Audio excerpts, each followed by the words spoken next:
आपके लिए view masterpiece glow series culotte TV का इन डेप्थ रिव्यू लेकर आई हूँ। कंपनी के अकॉर्डिंग ये वर्ल्ड का पहला क्यूलेट टीवी है जो आईपीएस पैनल के साथ आता है, जिससे इस टीवी का व्यूइंग एंगल और क्यूलेट टीवी से बढ़िया है। इस प्रीमियम टीवी को रिलीज करके व्यू ने सोनी, सैमसंग और एलजी जैसी बड़ी कंपनीज के टीवीज को एक रियल चैलेंज थ्रो करके उस इलीट क्लब में अपना स्पेस रिजर्व कर लिया है। मैंने इस टीवी को अपने स्टूडियो में इसलिए मंगवाया है ताकि मैं आपको इसका डिटेल रिव्यू अच्छे से टेस्ट करके दे सकूं, जो व्यू के एक्सपीरियंस सेंटर में पॉसिबल नहीं था। इस टीवी में दी गई सारी स्पेसिफिकेशन सिर्फ हायर ब्रांड्स के हायर रेंज टीवीज में ही देखने को मिलती हैं, जो इस टीवी से बहुत ज्यादा कॉस्टली आते हैं। कुछ फीचर्स तो इस टीवी में ऐसे हैं जो हायर रेंज के टीवीज में भी नहीं मिलते हैं। इस वीडियो में हम ये देखेंगे कि क्या कंपनी की क्लेम्ड स्पेसिफिकेशन सही हैं और क्या रियलिटी में भी इसका परफॉर्मेंस उतना ही पावरफुल है जितना ऑन पेपर दिखता है। मैं इस वीडियो में आपको इस टीवी की सारी स्पेसिफिकेशंस चेक करके दिखाऊंगी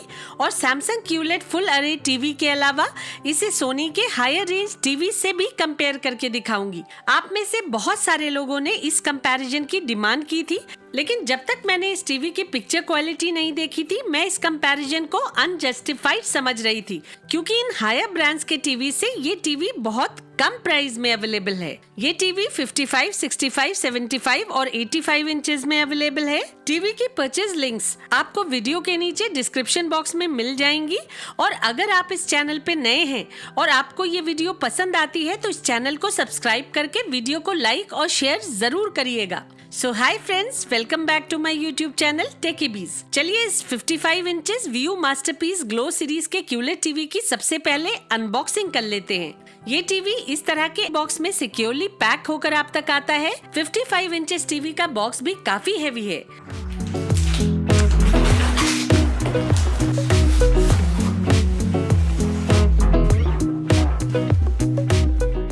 बॉक्स के अंदर टीवी के अलावा 2 piece metallic table top stands, एक रिमोट, 2 AAA बैटरीज, एक वॉल माउंट, एक एवी केबल, एक पावर कॉर्ड और ये यूजर मैनुअल गाइड रखी मिलती है। इस टीवी की बिल्ड क्वालिटी सुपर्ब है।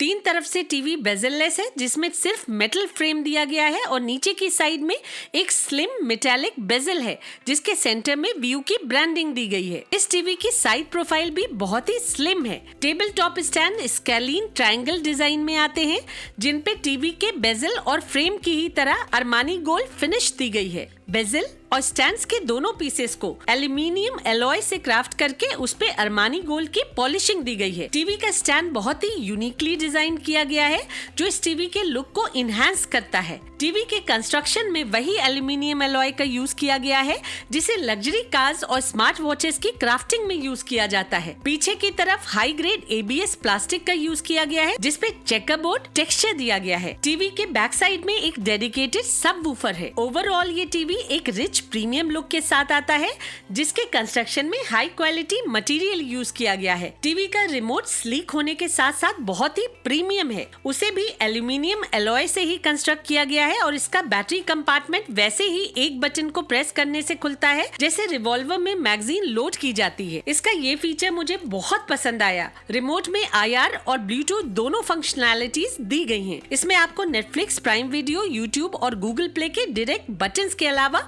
क्रिकेट, AI और सिनेमा मोड्स के बटन भी मिल जाते हैं। इसमें आपको स्पॉटिफाई का बटन भी दिया गया है, जिससे आप टीवी को स्पीकर की तरह भी यूज करके म्यूजिक एंजॉय कर सकते हैं। कनेक्टिविटी ऑप्शंस की बात की जाए तो इस टीवी में 4 HDMI पोर्ट्स, 2 USB पोर्ट्स, एक ऑप्टिकल डिजिटल पोर्ट, एक AV पोर्ट, एक हेडफोन जैक और एक इथरनेट पोर्ट दी गई है। इस टीवी में आपको HDMI 2.1 पोर्ट मिल जाती है, जिसमें 4K at 120 हर्ट्ज के अलावा वेरिएबल रिफ्रेश रेट भी दिया गया है। ये TV HDMI EARC, HDMI ARC और HDMI CEC तीनों को सपोर्ट करता है। HDMI का HDCP वर्जन इस टीवी पे 2.3 दिया गया है और एक USB 3.0 है। डुअल बैंड वाईफाई सपोर्ट के अलावा इसमें आपको ब्लूटूथ वर्जन 5.0 और क्रोमकास्ट भी दिया गया है। रही बात कंपनी के अकॉर्डिंग इस 4K QLED टीवी की स्पेसिफिकेशंस और फीचर्स की, तो इसमें 120 हर्ट्ज का 10 बिट IPS पैनल दिया गया है। ये टीवी डीलेड बैकलाइटिंग के साथ आता है, जिसमें फुल अरे लोकल डिमिंग दी गई है। टीवी में कंपनी के अकॉर्डिंग 800 निट्स पीक ब्राइटनेस के साथ 10:1 का कंट्रास्ट रेशियो दिया गया है। ये टीवी क्वांटम डॉट फिल्म के साथ आता है, जो टीवी के कलर्स, कंट्रास्ट और ब्राइटनेस को इनहांस कर देता है। इस टीवी में MEMC दिया गया है और 240 हर्ट्ज व्यू मोशन रेट है, जिसका मतलब ये है कि टीवी में ऐसी टेक्नोलॉजी दी गई है जो इसके 120 हर्ट्ज नेटिव रिफ्रेश रेट को 2 गुना करके मोशन ब्लर को कंट्रोल में रखती है। इस टीवी में डॉल्बी विजन IQ, HDR10+ और HLG तीनों का सपोर्ट दिया गया है। साथ ही साथ इसमें 100% कलर वॉल्यूम और फ्रैक्टल व्यू टेक्नोलॉजी दी गई है, जिससे ब्लैक्स डीपर और कलर्स नेचुरल दिखते हैं। ये टीवी AI 4K अपस्केलिंग के अलावा AI पिक्चर इंजन के साथ आता है। टीवी में फिल्म मेकर मोड दिया गया है, जो सिर्फ हायर ब्रांड्स में ही देखने को मिलता है। कंपनी के अकॉर्डिंग इनके टीवी में दिया गया फिल्म मेकर मोड आपको बिल्कुल वैसी पिक्चर्स दिखाएगा जैसे कि हॉलीवुड क्रिएटर्स आपको दिखाना चाहते हैं। व्यू के इस टीवी में AI मोड दिया गया है, जो आर्टिफिशियल इंटेलिजेंस के थ्रू डिजिटल नॉइस को रिड्यूस करके और दूसरे ऑप्टिमाइजेशन करके बेस्ट पिक्चर क्वालिटी देता है। टीवी का रिस्पॉन्स टाइम 6.5 मिलीसेकंड है। इस QLED टीवी में आपको लाइट सेंसर भी मिल जाता है, जो रूम की लाइटिंग कंडीशन के अकॉर्डिंग टीवी की ब्राइटनेस को एडजस्ट करता रहता है। ऑडियो के लिए इसमें 100 वॉट्स के 4.1 चैनल स्पीकर सिस्टम दिया गया है, जिसमें एक बिल्ट इन सबवूफर भी शामिल है। ये TV MS12, Dolby digital plus और डॉल्बी एटमॉस सभी को सपोर्ट करता है। टीवी में एडवांस CPU और GPU दिया गया है। इसमें आपको 3GB रैम और 16GB का स्टोरेज मिलता है। इस टीवी में ऑफिशियल एंड्रॉइड दिया गया है और गूगल प्ले स्टोर भी है। आप इस टीवी पे सारे ही एप्लीकेशंस चला पाएंगे और बाहर के एप्स भी इस पे साइड लोड कर सकते हैं। रिमोट में आपको गूगल असिस्टेंट दिया गया है, लेकिन रिमोट के बिना भी आप इस टीवी को अपनी वॉइस से ऑपरेट कर सकते हैं, क्योंकि टीवी में भी फार फील्ड माइक्रोफोन दिया गया है और ये TV hands free voice search के साथ आता है। आप इस टीवी को इंग्लिश और हिंदी दोनों लैंग्वेजेस में वॉइस कमांड के थ्रू ऑपरेट कर सकते हैं। गेमिंग के लिए इस टीवी में गेम मोड दिया गया है। 120 हर्ट्ज के वेरिएबल रिफ्रेश रेट के अलावा इसमें AMD free sink, auto low latency mode और HDR गेमिंग का सपोर्ट भी दिया गया है। ये तो थी कंपनी द्वारा दी गई स्पेसिफिकेशंस। अब बात करते हैं इस टीवी के रियल परफॉर्मेंस की। तो सबसे पहले मैं आपको बता दूं कि ये वर्ल्ड का पहला QLED टीवी है जो IPS पैनल के साथ लॉन्च हुआ है। दूसरे सारे QLED टीवीज में VA पैनल होता है, जिससे कहीं ना कहीं हमें व्यूइंग एंगल से कॉम्प्रोमाइज करना पड़ता है, लेकिन ये QLED टीवीज बड़े इल्यूमिनेटेड हॉल्स में भी आराम से यूज किए जा सकते हैं। टू बी ऑनेस्ट, जब तक मैंने इस टीवी की पिक्चर क्वालिटी नहीं देखी थी, मैं इसे कोई दूसरा व्यू का अफोर्डेबल रेंज का अच्छा टीवी ही समझ रही थी, लेकिन इस टीवी की पिक्चर क्वालिटी ने मुझे सरप्राइज कर दिया है। व्यू के इस टीवी की पिक्चर क्वालिटी को आप हायर ब्रांड्स के कॉस्टली टीवी से भी कंपेयर कर सकते हैं। जो बात मैंने सोनी के हायर रेंज टीवीज में मार्क की है, यानी बिल्कुल डिजिटल नॉइस का ना होना, जिससे ऐसा लगे कि आप टीवी में प्ले हो रहे सीन्स को डायरेक्टली अपनी नेकेड आईज से देख रहे हो, वैसा ही इस टीवी में भी है। इस टीवी में आपको कोई डर्टी स्क्रीन इफेक्ट देखने को नहीं मिलता है और बैंडिंग भी इस टीवी में बहुत रेयरली दिखाई देती है। टीवी की ग्रे यूनिफॉर्मिटी भी स्क्रीन पे काफी अच्छी मिलती है, जिससे आपको इस टीवी पे एक कलर की स्ट्रेच जैसे फील्ड और स्काई बहुत साफ सुथरी दिखेगी। सच पूछिए तो इस टीवी को देखने से पहले मुझे बिल्कुल भी उम्मीद नहीं थी कि इसकी ब्राइटनेस 800 निट्स होगी, क्योंकि कंपनीज ब्राइटनेस और कंट्रास्ट को लेकर एग्जैजरेटेड फिगर्स देती ही हैं। लेकिन इस टीवी की ब्राइटनेस सचमुच बहुत बढ़िया है। चलिए पहले आपको इसकी ब्राइटनेस टेस्ट करके दिखा देते हैं। 25% विंडो में टीवी की ब्राइटनेस 817.6 निट्स है। 49% विंडो में टीवी की पीक ब्राइटनेस 701.4 निट्स है और 100% विंडो में टीवी की ब्राइटनेस 612.9 निट्स है। अब चलिए इस टीवी की डिमिंग जोन्स काउंट करते हैं। इसके लिए टीवी का कंट्रास्ट मैक्सिमम पे करना होगा, लोकल डिमिंग हाई पे रखनी होगी और एक्टिव कंट्रास्ट को भी हाई पे ही रखना होगा। तो देखिए कि इस टीवी की हॉरिजॉन्टल रो में 4 डिमिंग जोन्स हैं और वर्टिकल रो में 7 डिमिंग जोन्स हैं, जिससे इस टीवी पे टोटल 28 डिमिंग जोन्स मिलती हैं।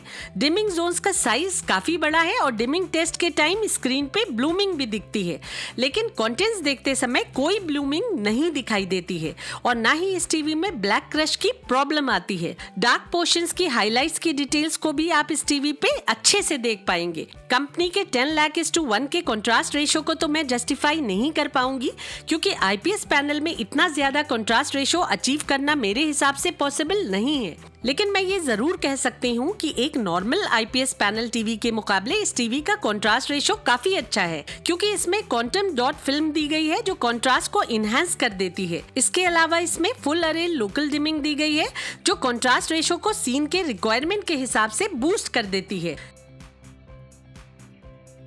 फ्रैक्टल व्यू टेक्नोलॉजी इस आईपीएस पैनल टीवी में काम करती दिखती है, क्योंकि दूसरे आईपीएस पैनल टीवीज के मुकाबले इस व्यू टीवी में ब्लैक्स काफी डीप मिलते हैं। ये देखिए, लाइट बंद करने के बाद भी ब्लैक्स डीप ही दिखते हैं, वो ग्रे में टर्न नहीं होते हैं। इस टीवी का कलर रिप्रोडक्शन बहुत ही बढ़िया है। इसमें आपको कोई अननेचुरल कलर्स नहीं दिखेंगे। नेचुरल शेड्स होते हुए भी कलर्स में वाइब्रेंसी देखने को मिलती है। व्हाइट और ब्लैक पार्ट्स में डिटेल्स खोती नहीं है। व्हाइट्स में कोई कलर एब्रेशन देखने को नहीं मिलता है। इस टीवी पे आपको प्योर कलर्स मिलते हैं। टीवी की कलर एक्यूरेसी बहुत ज्यादा अच्छी है, जिससे पिक्चर्स बिल्कुल रियलिस्टिक दिखती हैं। टीवी की शार्पनेस बहुत ही बढ़िया है। पिक्चर्स डिटेल्ड और वाइब्रेंट होने के साथ साथ रियलिस्टिक लगती हैं। इस टीवी पे आपको एक 3D डेप्थ मिल जाती है जो व्यूइंग एक्सपीरियंस को इनहेंस कर देती है। ब्राइटनेस अच्छी होने की वजह से इस टीवी का HDR परफॉर्मेंस बहुत बढ़िया है। अंधेरे में भी आपको इस पे अच्छी डिटेल क्लियरिटी मिल जाती है, बिना सीन के एम्बियंस को स्पॉइल किए हुए। HDR और HDR कंटेंट्स की ब्राइटनेस में डिफरेंस साफ तौर पे नजर आता है।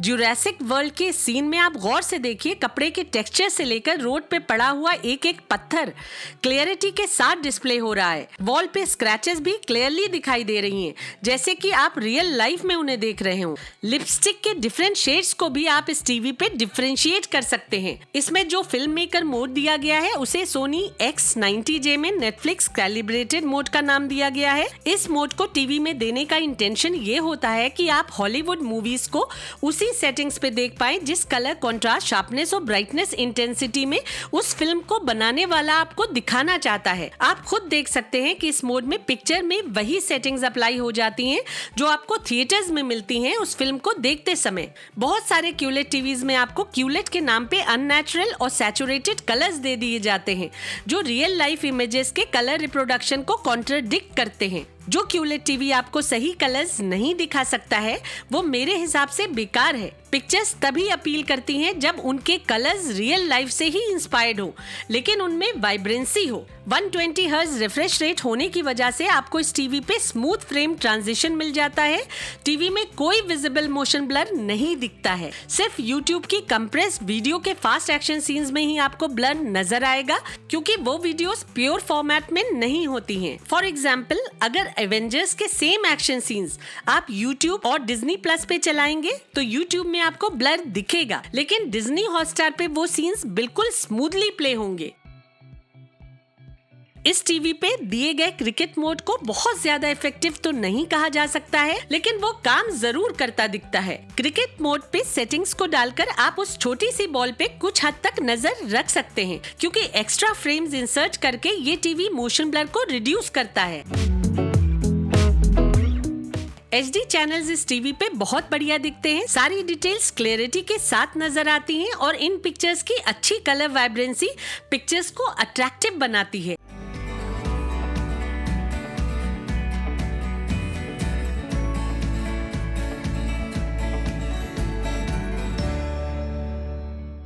SD चैनल्स का परफॉर्मेंस भी इस टीवी पे कई 4K टीवीज के मुकाबले काफी अच्छा है। कुछ बहुत खराब SD चैनल्स को छोड़ दिया जाए तो बाकी सभी के कंटेंट्स को आप कंफर्टेबली देख सकते हैं।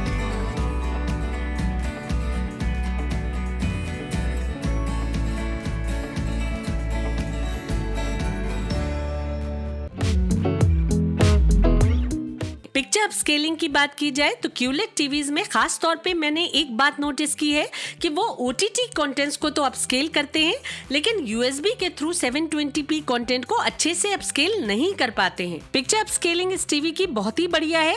1080p वीडियोस अपस्केल होकर 4K क्वालिटी के आसपास में प्ले होती हैं और 720p भी अच्छे से हाई रेजोल्यूशन में अपस्केल होकर ब्यूटीफुली प्ले होती हैं।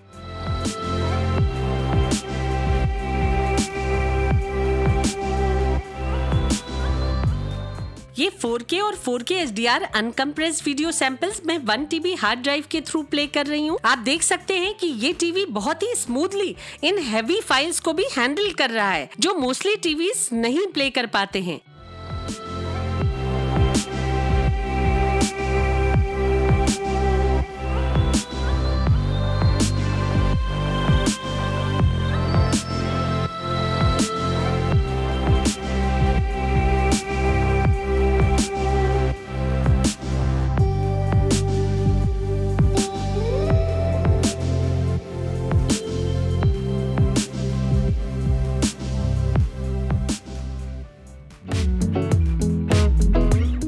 ऑडियो की बात की जाए तो वो out of the box loud और क्लियर तो है, लेकिन एक्सेप्शनल नहीं है। ऑडियो सेटिंग्स के लिए आपको इस टीवी में काफी सारे ऑप्शंस दिए गए हैं, साथ में इक्वलाइजर भी दिया गया है। अगर आप इस टीवी की अच्छी सेटिंग्स कर लेंगे तो आपको इस पे काफी अच्छी ऑडियो क्वालिटी सुनने को मिल जाएगी। याद रखिए, इक्वलाइजर का ऑडियो सेटिंग्स में बहुत इंपॉर्टेंट रोल होता है। अच्छी ऑडियो के लिए उसकी प्रॉपर सेटिंग करना बहुत जरूरी है। मैंने इससे भी बदतर देखा है। सर, वो आ गया। बैनर आ गया। दुश्मन के चक्के छुड़ाने। उससे कहो सूट बूट पहन ले, मैं पार्टी लेकर आ रहा हूं।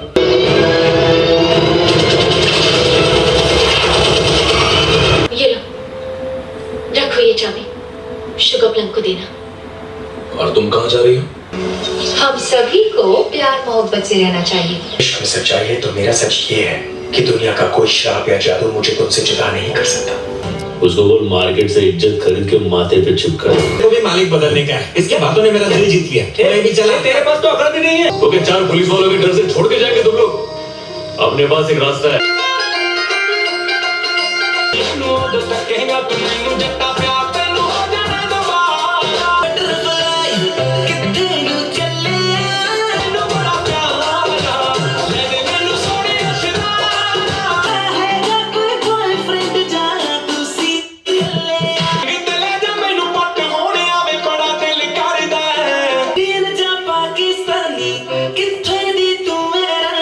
डॉल्बी एटमॉस होने से इस टीवी में ऑडियो डिटेल्स बहुत अच्छी मिल जाती हैं, लेकिन किसी भी टीवी में, चाहे वो सोनी का कॉस्टली टीवी ही क्यों ना हो, उसमें आपको डॉल्बी एटमॉस का रियल इफेक्ट सुनने को नहीं मिलता है। उसके लिए आपको एक अच्छे डॉल्बी एटमॉस सेटअप की जरूरत पड़ेगी।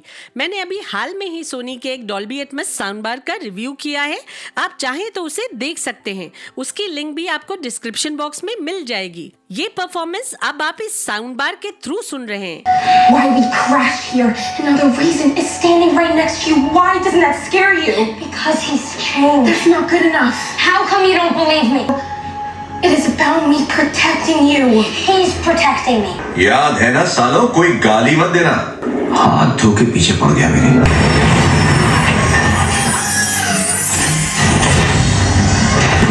आज से पहले ऐसा दुश्मन कभी नहीं देखा। It's really hard sometimes being me.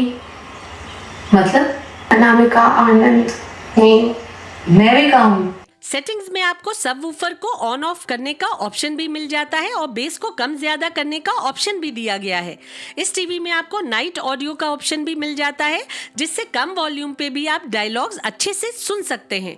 Base की बात की जाए तो इस टीवी पे आपको ठीक ठाक बेस मिल जाता है, लेकिन उसे आप एक डेडिकेटेड सबवूफर के परफॉर्मेंस से कंपेयर नहीं कर सकते हैं। इस टीवी की ऑडियो लाउड होने के साथ साथ काफी क्लियर भी है, लेकिन कोई 4.1 चैनल सराउंड साउंड इफेक्ट सुनने को नहीं मिलता है। एक्शन सीन्स में एक टीवी के हिसाब से काफी पावरफुल बैकग्राउंड स्कोर्स भी सुनने को मिल जाते हैं, जो आपको घर बैठे ही एक थिएटर के आसपास का एक्सपीरियंस दे देते हैं। उल्टे छोड़ने की कोई जगह नहीं है।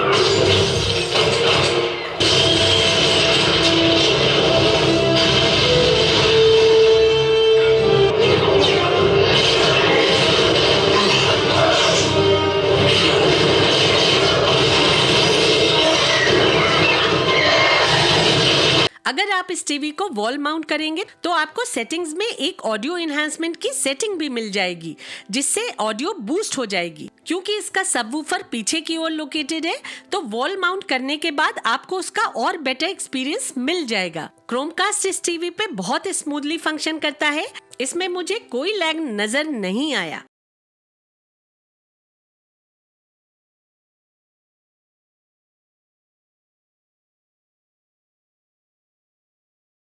स्मार्टनेस की बात की जाए तो ये एक एंड्रॉइड स्मार्ट टीवी है जो एंड्रॉइड 10 के साथ आता है। टीवी की सबसे बड़ी खासियत ये है कि एंड्रॉइड होते हुए भी ये बहुत फास्ट बूटअप होता है।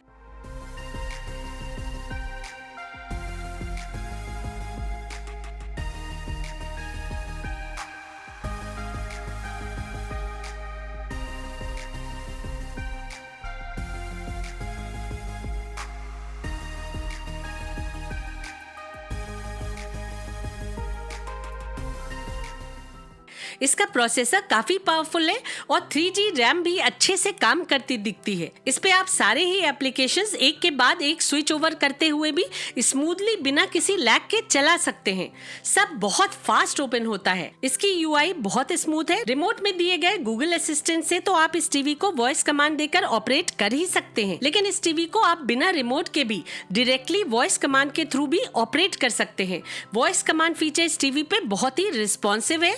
ये टीवी झट से आपके कमांड्स को फॉलो करता है। इस टीवी पे Amazon prime, Disney Hotstar, YouTube और Netflix सभी को आप क्रिस्टल क्लियर 4K क्वालिटी में देख सकते हैं।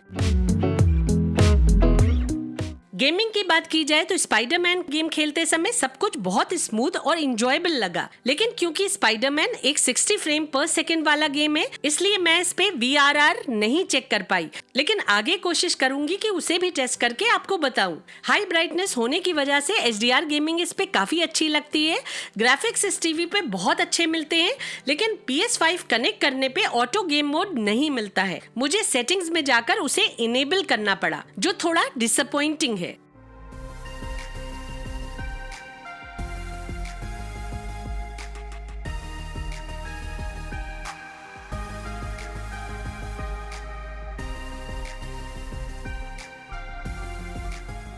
इस टीवी को आप एज अ मॉनिटर भी यूज कर सकते हैं। एज अ मॉनिटर इस टीवी का परफॉर्मेंस बहुत बढ़िया है।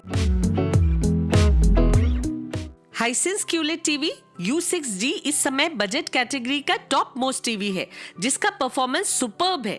चलिए मैं इस व्यू टीवी का कंपैरिजन उस हाइसेंस टीवी से करके आपको दिखाती हूँ, ताकि आपको पता चले कि किस मामले में ये व्यू टीवी उससे बेटर है। व्यू के इस QLED टीवी में अंधेरे की डिटेल ज्यादा विजिबल होती हैं। हाइसेंस QLED टीवी के रिव्यू में मैंने ये सीन प्ले किया था, आप उसके रिव्यू में जाकर इस सीन को चेक भी कर सकते हैं। ब्राइटनेस व्यू में ज्यादा अच्छी होने की वजह से डार्क सीन्स इस व्यू टीवी पे ज्यादा क्लैरिटी से डिस्प्ले होते हैं।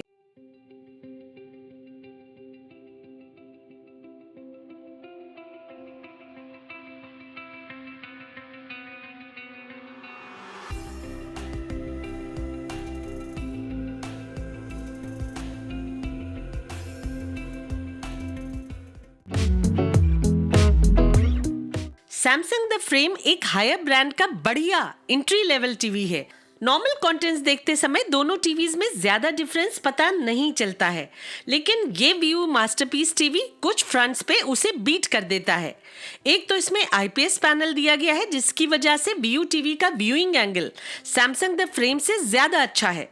दूसरी बात, सैमसंग द फ्रेम में एज लिट बैकलाइटिंग दी गई है, जबकि व्यू के इस टीवी में फुल अरे लोकल डिमिंग दी गई है, जिससे इसका picture quality performance Samsung the frame से थोड़ा सुपीरियर है। इसके अलावा सैमसंग द फ्रेम में आपको डॉल्बी विजन नहीं मिलता है और HDR10+ डॉल्बी विजन की कमी को पूरा नहीं कर पाता है। डॉल्बी विजन वीडियोस देखते समय ये कमी खलती है। उसके अलावा सैमसंग द फ्रेम की पीक ब्राइटनेस भी व्यू के इस टीवी से कम है। Samsung the frame definitely view TV से परफॉर्मेंस में थोड़ा इंफीरियर है, लेकिन उसमें इस व्यू टीवी की तरह ना तो लोकल डिमिंग दी गई है और ना ही इतनी हाई ब्राइटनेस है। तो मैंने सोचा कि क्यों ना इस व्यू टीवी को सैमसंग Q80A से कंपेयर किया जाए, जिसमें फुल अरे बैकलाइटिंग दी गई है। तो दोनों का परफॉर्मेंस आपके सामने है और आप बेस्ट जज है। ये इन दोनों टीवीज का HDR परफॉर्मेंस है। ऐसे तो सैमसंग का ये QLED टीवी लाजवाब है और कई सीन्स में व्यू से बेटर भी परफॉर्म करता दिखता है, लेकिन कुछ पॉइंट्स मुझे इस सैमसंग टीवी के वीक लगे। सैमसंग के इस QLED टीवी में ADS पैनल दिया गया है, इसलिए इसका भी कंट्रास्ट रेशो ज्यादा अच्छा नहीं है। SDR कंटेंट्स में दोनों टीवीज में ज्यादा डिफरेंस देखने को नहीं मिलता है, लेकिन HDR कंटेंट देखते समय ब्राइटनेस सैमसंग Q80A में ज्यादा अच्छी मिलती है। व्यू टीवी में मुझे ब्लैक ज्यादा डीप लगे और कलर एक्यूरेसी भी ज्यादा अच्छी दिखी। सैमसंग टीवी की इमेजेस थोड़ी सॉफ्ट है, जबकि व्यू में शार्प इमेजेस मिलती हैं। यहाँ भी सैमसंग में डॉल्बी विजन का ना होना एक बड़ा ड्रॉबैक है, जो डॉल्बी विजन वीडियोस देखते समय पता चलता है। आपने मुझसे इस व्यू टीवी का कंपैरिजन सोनी X90J से करने को कहा था, तो मैंने कर दिया है। दोनों आपके सामने हैं, दोनों के बीच का डिफरेंस आप खुद देख सकते हैं। व्यू मास्टरपीस 55 इंचेस इस समय 74,499 का है, जबकि सोनी X90J 55 इंचेस 1,10,500 का आ रहा है। दोनों के बीच लगभग 36,000 का डिफरेंस है। फिर भी व्यू मास्टरपीस टीवी सोनी की इस प्रीमियम टीवी से परफॉर्मेंस में बहुत पीछे नहीं है। सोनी X90J में ब्राइटनेस ज्यादा है और ब्लैक्स भी ज्यादा डीप है। साथ ही साथ सोनी की पिक्चर अपस्केलिंग बेटर है। एंड में मैं यही कहूंगी कि व्यू के इस टीवी ने अपने बेहतरीन परफॉर्मेंस से मुझे चौंका दिया है। साथ ही साथ इस टीवी से व्यू ने हायर ब्रांड्स की कैटेगरी में अपनी जगह बना ली है, लेकिन हायर ब्रांड्स में अपनी पकड़ को मजबूत रखने के लिए जरूरी होगा कि व्यू अपनी आफ्टर सेल सर्विसेज को और भी ज्यादा इम्प्रूव करे। बजट कैटेगरी में व्यू की सर्विसेज को सेटिस्फैक्ट्री बोला जा सकता है, लेकिन हायर ब्रांड्स में जगह पाने के लिए उसे अपनी सर्विसेज को रिवैम्प करने की जरूरत पड़ेगी, क्योंकि कस्टमर सेटिस्फैक्शन ही किसी कंपनी को कामयाब बनाता है। इस टीवी के जरिए व्यू ने कंज्यूमर्स को एक हायर रेंज टीवी का अफोर्डेबल ऑप्शन देने की कोशिश की है। नो डाउट टीवी की बिल्ड क्वालिटी और परफॉर्मेंस दोनों में ही दम है, लेकिन व्यू को ये याद रखना चाहिए कि मिडिल क्लास कस्टमर्स ने ही आज उसे इस मुकाम पे पहुंचाया है। इसलिए उसे चाहिए कि हाई क्वालिटी टीवीज को भी इन कस्टमर्स की रीच में ही रखे। अगर इस टीवी का प्राइस 70,000 तक होता तो ये एक स्टील डील होती, और अगर 74,499 था तो उसके साथ कंपनी को 3 साल की वारंटी देनी चाहिए थी, जो इसे बहुत ही अट्रैक्टिव डील बना देता। तो आज के लिए बस इतना ही। मिलते हैं अब अगली वीडियो में। तब तक के लिए take care and stay safe.